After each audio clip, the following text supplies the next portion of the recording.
राधे राधे, नमस्ते, good morning. स्वागत है हिंदी टीचर्स एकेडमी में। तो आज से हम व्याकरण की एक क्लास शुरू करेंगे जिसमें व्याकरण के हम महत्वपूर्ण टॉपिक को कवर करेंगे, PYQ सारा वन लाइनर के रूप में देखेंगे। तो चलिए शुरू करते हैं। पहला चैप्टर है ध्वनि एवं हिंदी वर्णमाला व वर्ण क्रम। तो आइए सबसे पहले परिभाषा दिया है, देखते हैं।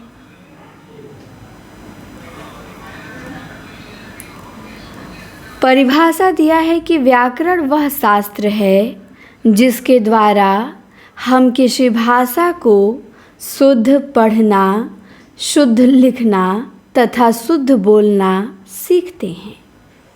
व्याकरण क्या है? तो व्याकरण वो शास्त्र है जिसके द्वारा हम किसी भाषा को शुद्ध पढ़ना, शुद्ध लिखना तथा शुद्ध बोलना सीखते हैं। व्याकरण के प्रमुख 3 अंग होते हैं। कौन कौन? तो एक होता है वर्ण विचार, एक होता है शब्द विचार और एक होता है वाक्य विचार। तो वर्ण विचार क्या होता है? वर्ण विचार, इसके द्वारा हम वर्णों का शुद्ध लेखन, शुद्ध उच्चारण तथा शुद्ध प्रयोग करना सीखते हैं। और वर्ण क्या होता है? तो भाषा की सबसे छोटी इकाई ध्वनि है। इसके टुकड़े नहीं किए जा सकते, जिसका खंड नहीं हो सके उसे वर्ण कहते हैं। ध्वनि के लिखित रूप को वर्ण कहते हैं। भाषा की सबसे छोटी इकाई वर्ण होती है या ध्वनि। अब आता है वर्णमाला। वर्णमाला किसे कहते हैं? तो वर्णों के उच्चारण समूह को वर्णमाला कहते हैं। मूलतः हिंदी में 52 वर्ण होते हैं। तो ध्यान रखिएगा, वर्णों के उच्चारण समूह को क्या कहते हैं? वर्णमाला कहते हैं। हिंदी में कितने वर्ण होते हैं? 52। हिंदी के वर्ण देखिए तो 2 भागों में है, एक स्वर वर्ण है और एक व्यंजन वर्ण है। तो स्वर वर्ण को देखते हैं। स्वर उन वर्णों को कहते हैं जिनका उच्चारण बिना अवरोध अथवा विघ्न बाधा के होता है। हिंदी में स्वर वर्णों की संख्या 11 है। तो स्वर किसे कहते हैं? जिनका उच्चारण बिना अवरोध, बिना विघ्न, बिना बाधा के होता है, जो स्वतंत्र रूप से उच्चारित किए जाते हैं, उन्हें स्वर कहते हैं। और हिंदी में स्वरों की संख्या कितनी है? 11 है। स्वर वर्ण में देख लीजिए 3 भाग हैं इसके। एक तो ह्रस्व स्वर है, दीर्घ स्वर है, संयुक्त स्वर है। ह्रस्व स्वर में कौन कौन आ जाएंगे? तो अ, ई, उ, री आ जाएगा, ध्यान रखिएगा। दीर्घ स्वर में आ, ई, उ और संयुक्त स्वर में ए, ऐ, ओ, औ। तो ध्यान रखिएगा, 4 ह्रस्व स्वर हैं, 3 दीर्घ स्वर हैं और 4 संयुक्त स्वर हैं। तो ह्रस्व स्वर अ, ई, उ, री, दीर्घ स्वर आ, ई, उ और संयुक्त स्वर ए, ऐ, ओ, औ। तो ध्यान रखिएगा इसे। फिर स्वरों का वर्गीकरण देख लेते हैं। मात्रा के आधार पे होता है, जीभ के प्रयोग के आधार पे होता है, ओठों की स्थिति के आधार पे होता है, नाक व मुंह से निकलने वाली ध्वनि के आधार पे भी इनका वर्गीकरण होता है। तो दिया है मात्रा के आधार पे स्वर के भेद कितने होते हैं? तो मात्रा के आधार पे स्वर के भेद 3 होते हैं। एक होता है ह्रस्व स्वर, दूसरा होता है दीर्घ स्वर, तीसरा होता है प्लुत स्वर या त्रिमात्रिक स्वर। तो ह्रस्व स्वर 4 होते हैं, अ, ई, उ, री। दीर्घ स्वर में आपके तो सब आ जाएंगे अ, ई, उ, री को छोड़ के। इन्हें द्विमात्रिक स्वर भी कहते हैं या दीर्घ स्वर भी कहते हैं। और प्लुत स्वर में केवल आता है ओम, ये त्रिमात्रिक स्वर है। ओम में जो बीच में बनता है निशान एस की तरह, वो क्या है? प्लुत स्वर है। त्रिमात्रिक स्वर इसे कहते हैं। अब दिया है जीभ के प्रयोग के आधार पे स्वरों के कितने भेद होते हैं? 3 भेद होते हैं। जीभ के प्रयोग के आधार पर स्वरों के कितने भेद? 3 भेद। अग्र स्वर है, अग्र स्वर में ई ए। मध्य स्वर है, मध्य स्वर में अ। फिर पश्च स्वर है, पश्च स्वर में आ उ ओ औ। तो आपको केवल याद रखना है मध्य स्वर, मध्य स्वर में अ ध्यान रखिए। अग्र स्वर में ई ए याद रखिए, बाकी जो बचा वो पश्च स्वर में चला ही जाएगा। तो बस 2 ठो याद रखिए। मध्य स्वर तो बहुत आसान है, केवल अ है अकेले मध्य में। अग्र स्वर में ई ए ये 4 स्वर हैं। बाकी जो बचे आ उ ओ औ ये सब पश्च स्वर में आ जाएंगे। तो ध्यान रखिएगा, अ मध्य स्वर, अग्र स्वर ई ए और पश्च स्वर आ उ ओ औ। तो जीभ के प्रयोग के आधार पे स्वर के कितने भेद होते हैं? 3 भेद होते हैं। क्लियर? चलिए आगे देखते हैं अगला वर्गीकरण। ओठों की स्थिति के आधार पर स्वरों के 2 भेद होते हैं। ये तो ढक गया, 1 मिनट। ओठों की स्थिति के आधार पर स्वरों के कितने भेद होते हैं? तो 3 भेद होते हैं। कौन कौन? 2 भेद होते हैं। एक होता है अवृत्तमुखी स्वर और एक होता है वृत्तमुखी। ये बहुत आसान है। ओठों की स्थिति के आधार पर जो स्वरों के भेद होते हैं, एक अवृत्तमुखी है और एक वृत्तमुखी है। अवृत्तमुखी में अ आ ई ए और वृत्तमुखी में उ ओ औ। तो जिसका उच्चारण करते समय, जिस स्वर का उच्चारण करते समय मुंह जो आपका है, मुंह का आकार वृत्ताकार हो जाता है, वृत्त की तरह हो जाता है, उसे वृत्तमुखी स्वर कहते हैं। और जो वृत्तमुखी है उसके अलावा जो बचा वो सब अवृत्तमुखी में। तो केवल वृत्तमुखी को याद कर लीजिए, बड़ा आसान है। उ ओ औ, उ ओ वृत्तमुखी में 4 है, बाकी सब बचे अवृत्तमुखी में। तो केवल वृत्तमुखी को ध्यान रखिए, आप ये सब पूछे जाते हैं एग्जाम में। अब देखिए चौथा, मुख विवर के आधार पर स्वरों के भेद देख लीजिए। मुख विवर के आधार पर स्वरों के 4 भेद हैं। समृद्ध स्वर, अर्ध समृद्ध स्वर, अर्ध विवृत स्वर और विवृत स्वर। समृद्ध स्वर में कौन कौन आएगा? ई उ आएगा।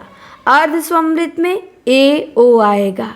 अर्ध विवृत में अ ए औ आएगा और विवृत में आ आएगा।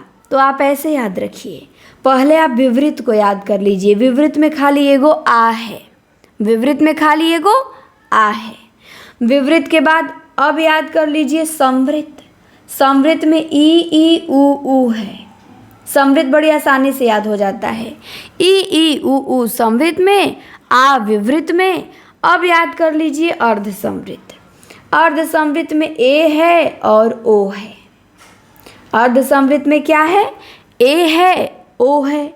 बाकी जो बचा वो अर्ध विवृत में चला जाएगा, जैसे अ ए औ। ये क्या है? अर्ध विवृत में है, अ ए औ। तो याद हो गया होगा आपको। विवृत में आ, समृद्ध में ई उ, अर्ध समृद्ध में ए ओ और अर्ध विवृत में अ ए औ। देखिए कितना आसानी से याद हो गया। मैंने आँख बंद करके सोचा, बताया और सब सही से ही निकल गया। तो आप भी ऐसे आँख बंद करके सोचिए, याद हो जाएगा।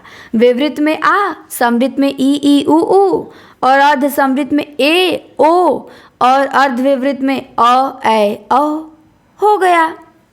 अब आ जाइए, 5वां है नाक व मुंह वायु के आधार पे स्वरों का वर्गीकरण। तो इसके आधार पे 2 भेद होते हैं। एक होता है अनुनासिक स्वर और एक होता है निर्नुनासिक स्वर। तो अनुनासिक में अ पे चंद्र बिंदी, आ पे चंद्र बिंदी, ई पे मतलब चंद्र बिंदु होता है अनुनासिक में। और निर्नुनासिक में चंद्र बिंदु नहीं होता है, अ आ ई नॉर्मली होता है। ठीक। तो अब हमने स्वरों का वर्गीकरण देख लिया। अब बारी है व्यंजन वर्ण की। अब किसकी बारी है? व्यंजन वर्ग का वर्गीकरण देखने की। व्यंजन वर्ग का वर्गीकरण देख लेंगे, फिर एग्जाम में पूछे हुए क्वेश्चन आ जाएंगे, फिर हम उन्हें देखने लगेंगे। तो चलिए व्यंजन वर्ण देख लेते हैं। दिया है कि जिन वर्णों का उच्चारण स्वरों की सहायता से होता है वे व्यंजन वर्ण कहलाते हैं। हिंदी में व्यंजन वर्णों की संख्या 33 है। तो जिन वर्णों का उच्चारण स्वरों की सहायता से होता है वे क्या कहलाते हैं? व्यंजन वर्ण। हिंदी में कितने व्यंजन वर्ण हैं? 33 हैं। अब इनका वर्गीकरण देख लीजिए। स्पर्श व्यंजन है 25, जिनको 5 वर्गों में बांटा गया है। क वर्ग, च वर्ग, ट वर्ग, त वर्ग और प वर्ग। फिर 4 अंतस्थ व्यंजन है य, र, ल, व। फिर ऊष्म व्यंजन 4 है श, स, स, ह।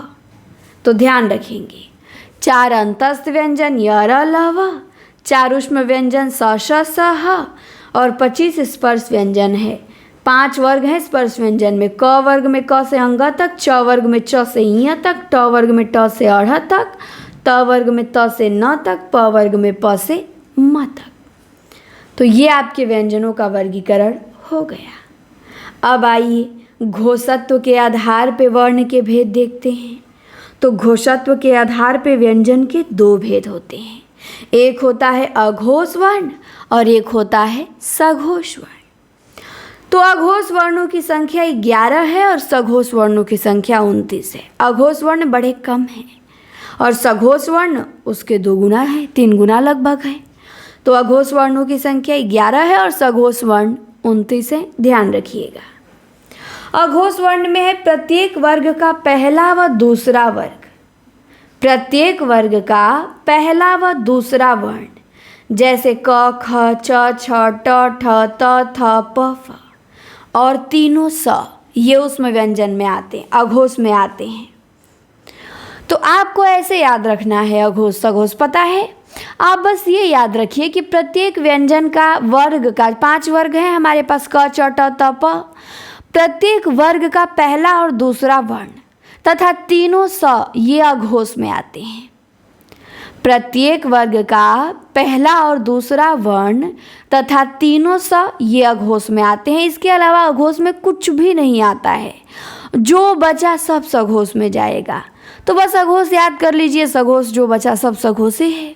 अघोष में वर्ग का पहला दूसरा व्यंजन और तीनों स, बस इतना ध्यान रखिए।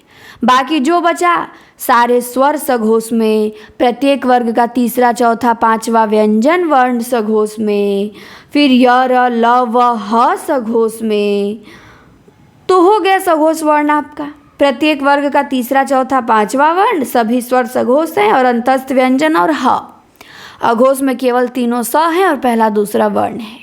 तो अब अघोष सघोष आप नहीं भूलेंगे। यहाँ से 1 प्रश्न 2 प्रश्न कन्फर्म मार के चलिए एग्जाम में। ये टॉपिक आप चाह के भी गलती नहीं कर सकते हैं, ये एकदम आपके जबान पे होना चाहिए। इसमें कन्फ्यूजन का सी भी आपके दिमाग में नहीं होना चाहिए, एकदम स्पष्ट होना चाहिए, एकदम क्लियर। विकल्प देखते हो जाए, डाउट ना हो, ऐसे इसको याद रखना है क्योंकि ये आने वाला है। अब देख लीजिए, अब हमने घोषत्व के आधार पे व्यंजन वर्ग का वर्गीकरण देखा था। अब देखेंगे प्राणत्व के आधार पे व्यंजन के भेद। तो प्राणत्व के आधार पे व्यंजन के 2 भेद होते हैं, एक है अल्प प्राण और एक है महाप्राण। अल्प प्राण में प्रत्येक वर्ग का पहला, तीसरा और पांचवा वर्ण आएगा, जैसे क, ग, अंग, च, ज, इ, ट, ड, अ, त, द, न, प, ब, म और य, र, ल, व। तो अल्प प्राण में ध्यान देंगे, प्रत्येक वर्ग का पहला, तीसरा व पांचवा वर्ण आएगा और अंतस्थ व्यंजन अल्प प्राण में। तो अल्प प्राण में क्या आएगा? प्रत्येक वर्ग का पहला, तीसरा, पांचवा व्यंजन और य, र, ल, व, ये अल्प प्राण हो गया। बाकी जो बचा महाप्राण में हो गया। महाप्राण में प्रत्येक वर्ग का दूसरा, चौथा व्यंजन और स, स, स, ह, ये महाप्राण में हो गया। तो इसे ध्यान रखिए, ठीक। अब दिया है हिंदी के नए वर्ण। नए वर्ण में संयुक्त व्यंजन है छ, त्र, ज्ञ, स्त्र और द्विगुण व्यंजन है 2 ठो, ड, ढ। ये द्विगुण व्यंजन है, ये हिंदी के नए वर्ण हैं। इसके बाद दिया है आगत, और ये पता नहीं क्यों ब्लर PDF दिख रहा है, कुछ क्लियर दिख रहा है, कुछ ब्लर दिख रहा है। चलिए सही हो जाएगा, सुनाई तो आपको स्पष्ट दे ही रहा होगा।